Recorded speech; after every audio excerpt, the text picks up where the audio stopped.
Picture this. You just dragged yourself through a 12-hour day.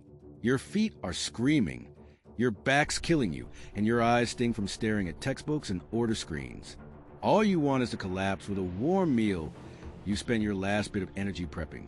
You open the fridge, heart set on that one thing keeping you sane, and it's gone. Vanished. Again. And the worst part? You catch the thieves red-handed, shoveling your food into their mouths, grinning like they've pulled off the heist of the century. They don't even say sorry. They compliment the taste. Sound like it'd make your blood boil? That's exactly what happened to one college kid named Jake. Pushed to the brink by 3 girls who thought they could take whatever they wanted. But what they didn't know was that Jake had a plan. A plan so sneaky, so perfectly petty, it'd leave them gagging, literally. Want to hear how he turned the tables and made sure they never touched his food again? Stick around, because this story of sweet, satisfying justice is going to have you cheering. If you've ever had someone take what's yours, your food, your time, your peace, this one's for you. Smash that like button. If you've ever dreamed of getting even with someone who walked all over you, subscribe, hit that bell, and get ready for a Reddit revenge story that'll make your jaw drop and your heart soar. We're diving into a tale that's equal parts infuriating and triumphant. You'll feel every ounce of Jake's struggle, and when his plan unfolds, oh, it's pure perfection. Let's get into it. Meet Jake. He's 20, a sophomore at a state college, and his life is a marathon he's barely surviving. Picture a guy with dark circles under his eyes, his jeans frayed from too many shifts at the diner, his backpack sagging with textbooks he barely has time to read. Jake's days start at 6 a.m. He's up before the sun, chugging black coffee that tastes like regret, just to make it through morning lectures. By noon, he's sprinting across campus to his job at a greasy diner, where he spends 8 hours dodging hot oil and rude customers shouting for refills. His hands smell like fryer grease. His calves ache like they've been stabbed, and by the time he stumbles back to his dorm at 10 p.m., he feels like a husk of himself. All he wants is to heat up one of his carefully prepped meals, crash on his lumpy mattress, and maybe steal an hour of Netflix before passing out. That meal? It's his lifeline. Jake's not rolling in cash. Every dollar he earns is stretched thin: tuition, textbooks, groceries. He can't afford takeout or meal plans like some of the richer kids on campus. So, every Sunday, he carves out a precious hour to meal prep. He stands in the cramped dorm kitchen, chopping vegetables, simmering sauces, filling Tupperware with chili, stir-fry, or pasta with meat sauce. Each container is a small victory, a promise of one less thing to worry about in his chaotic week. He labels them in bold Sharpie, Jake's food, and stacks them neatly on his designated shelf in the shared fridge. That shelf is his territory, his tiny corner control in a life that feels like it's slipping through his fingers. But that control is under attack. Meet the culprits, Lila, Sophie, and Tara. They're not even Jake's roommates. They're just 3 girls from down the hall who decided the common area is their personal lounge. Lila's the queen bee, with a loud, brassy laugh that echoes like a siren. She's got this habit of flipping her hair every 5 seconds, like she's starring in her own movie. Sophie's quieter, but her smug smirk could make a saint lose their cool.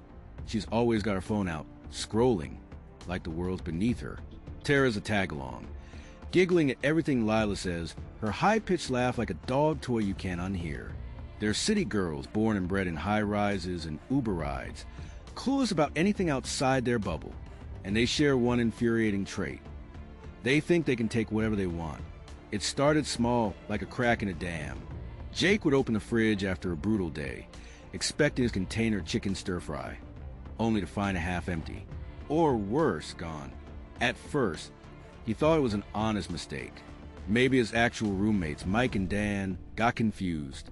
But Mike's a vegan who wouldn't touch me if you paid him, and Dan lives on instant ramen and energy drinks. They had no reason to touch Jake's food. So who was it? Then he caught them one night.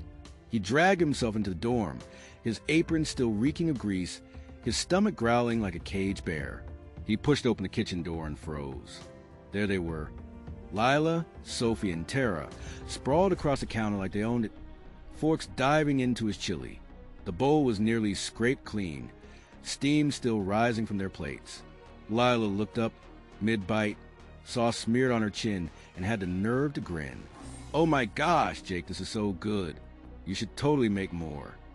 Sophie nodded, licking her lips like a cat. Tara just giggled, her fork twirling in the bowl. Jake's blood ran hot. His hands clenched, nails biting into his palms. He could feel his pulse hammering in his ears. "That's my food," he said, his voice low, barely holding back the anger. "I labeled it. I need it for the week." Lila waved a hand, like she was swatting away a fly. "Chill. We were hungry. We'll pay you back, or whatever." Sophie smirked, not even looking up from her phone. Tara giggled again, like it was all a big joke, but they never paid him back. Not a dime. Jake tried everything to stop them. He sat them down, looked them in the eye, and said, "Please, stop eating my food. I work hard for it, and I don't have time to cook every day." Lila rolled her eyes, muttering something about him being dramatic. Sophie's smirk grew sharper, like she was enjoying his frustration. Tara just shrugged, popping gum like she hadn't heard a word.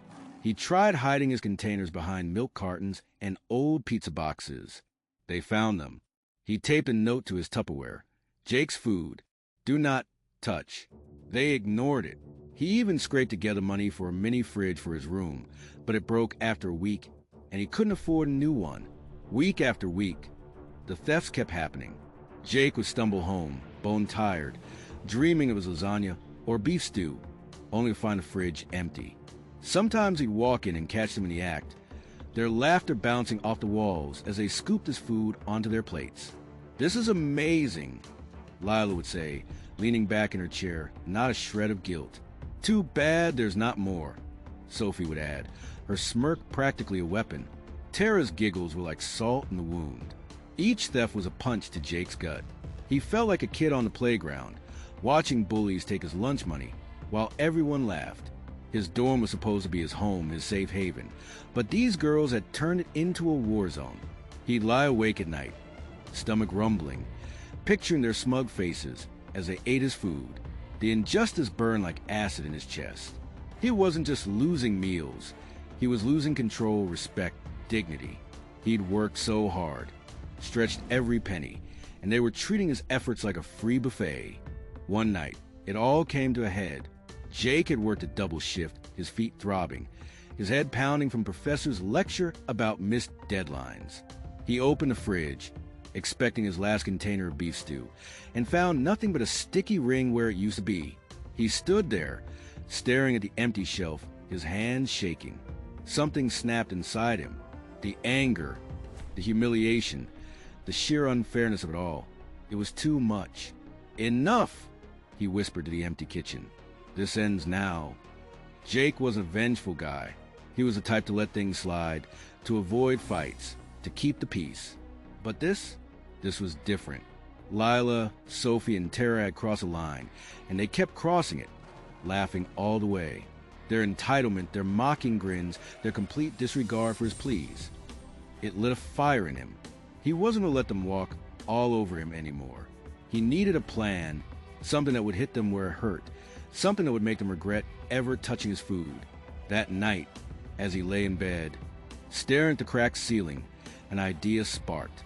Jake had grown up on a small farm a few hours from campus. His parents raised pigs and cows, and he'd spent his childhood mucking stalls, feeding livestock, and helping out at the local butcher shop during high school. He knew things about meat that city kids like Lila, Sophie, and Tara could only imagine in their nightmares. And he knew exactly how to use that knowledge to his advantage. The plan was simple but wicked. He'd make a meal so irresistible they couldn't help but steal it. But this time he'd plant a seed, a lie so gross it'd make them think twice before ever touching his food again. He'd picture their faces, pale and horrified, and a slow, sly grin spread across his face. This was going to be good. But as the idea took shape, a flicker of doubt crept in.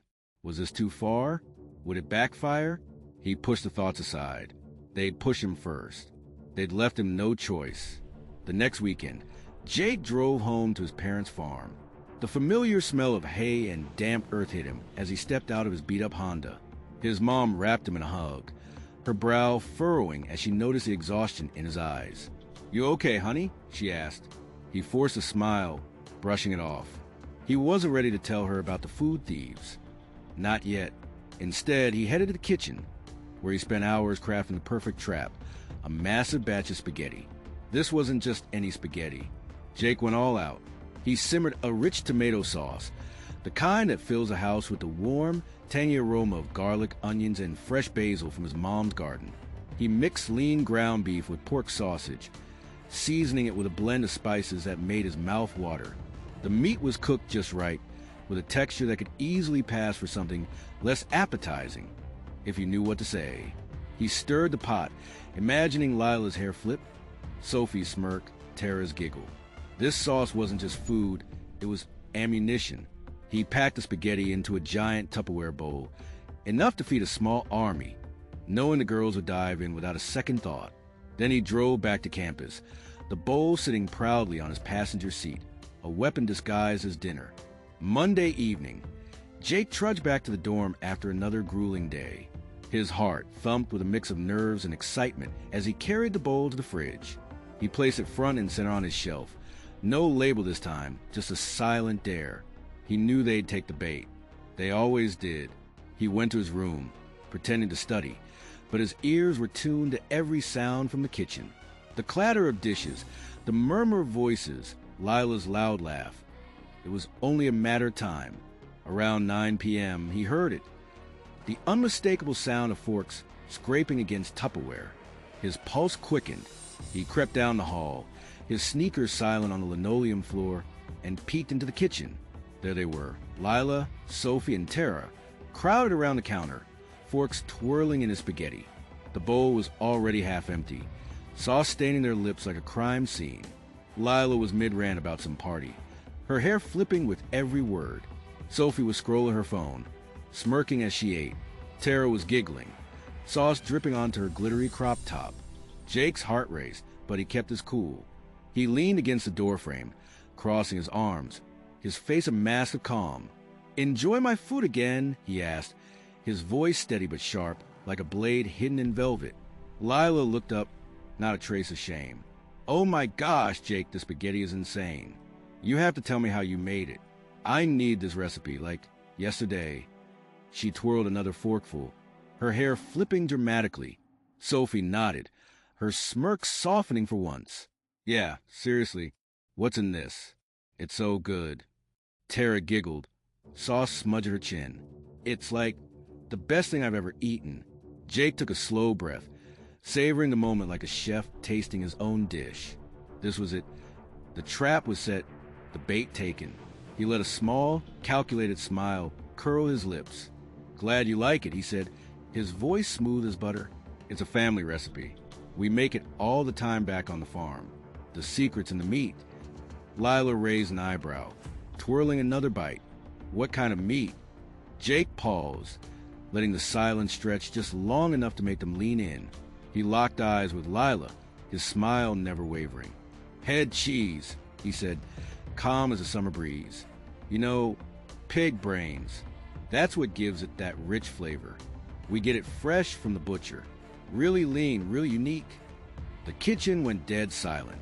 Lila's fork froze halfway to her mouth, a noodle dangling like a noose. Sophie's smirk vanished, her phone slipping from her hand to the counter. Tara's giggle cut off like someone had yanked her batteries. For one glorious second, nobody moved. Then Lila's eyes widened, her face twisting like she'd swallowed a lemon whole. She dropped the bowl, and it hit the counter with a dull thud, spaghetti spilling across the surface like a crime scene. "Pig what?" Lila choked, her voice shrill, her hand flying to her mouth. "Brains," Jake repeated, leaning in just a fraction, his voice steady as a heartbeat. "You didn't know? That's what I use in most of my meals. You've been eating it for weeks." Lila's cheeks puffed out, her eyes bulging with panic. She clapped a hand over her mouth, gagging, and bolted for the bathroom. Her footsteps pounded down the hall, followed by the unmistakable sound of retching, loud enough to echo through the dorm. Sophie wasn't far behind. Her fork clattered to the floor as she clutched her stomach, her face pale as milk. "You're lying," she screamed, but her voice cracked with doubt. She stumbled out of the kitchen, her phone forgotten on the counter. Tara didn't even speak. She just turned and ran, her glittery crop top flashing as she fled the dorm, the door slamming behind her. Jake still alone in the kitchen, the spilled spaghetti a glorious mess on the counter. His heart was pounding, but not with fear, with victory. The knot in his chest, the one that had been tightening for weeks, finally unraveled. He could breathe again. He could laugh. He pictured their horrified faces. Lila's dramatic hair flip, replaced by a gag. Sophie's smirk wiped clean. Tara's giggle silenced, and had to bite his lip to keep from cackling. They thought they could take what was his, mock him, ignore his pleas. But now they were the ones running, gagging, humiliated. He grabbed a rag and started cleaning up the mess, his movements slow and deliberate, like a painter admiring his work. The spaghetti wasn't pig brain, of course, just good old pork sausage and lean beef mixed to perfection. But they didn't need to know that. The lie was enough. The lie was everything. For the first time in weeks, Jake felt like he'd won. He wasn't just a tired college kid they could walk all over. He was a guy who'd outsmarted them, who'd turned their greed into their downfall. And the best part? He hadn't raised a fist or broken a rule. Just a perfectly crafted lie that hit them where it hurt most. Their pride. That night, Jake ate the last of his spaghetti in peace, savoring every bite. The dorm was quiet. The girls nowhere to be seen. Word spread fast. By the next day, nobody in the dorm dared look at Jake's fridge shelf, let alone touch it. Lila, Sophie, and Tara avoided him like he was radioactive, their smug confidence replaced by embarrassed silence. Jake didn't need their apologies. He didn't need their friendship. He'd won something better, respect. This story isn't just about a bowl of spaghetti or a clever lie. It's about standing up when the world feels stacked against you. It's about taking back what's yours, even when you feel powerless. Jake's revenge was petty, sure, but it was earned. Sometimes, a little petty justice is exactly what you need to feel whole again. So, what do you think? Did Jake go too far, or did those girls get exactly what they deserved? If this story made you cheer for Jake's epic takedown, smash that like button and drop a comment. What's the most satisfying revenge you've ever pulled or seen? Have you ever had to deal with someone stealing what's yours? We read every single comment, so let us know. And if you love hearing about sweet petty justice, subscribe and hit that bell so you never miss a story like this. Thanks for watching, and we'll see you in the next one.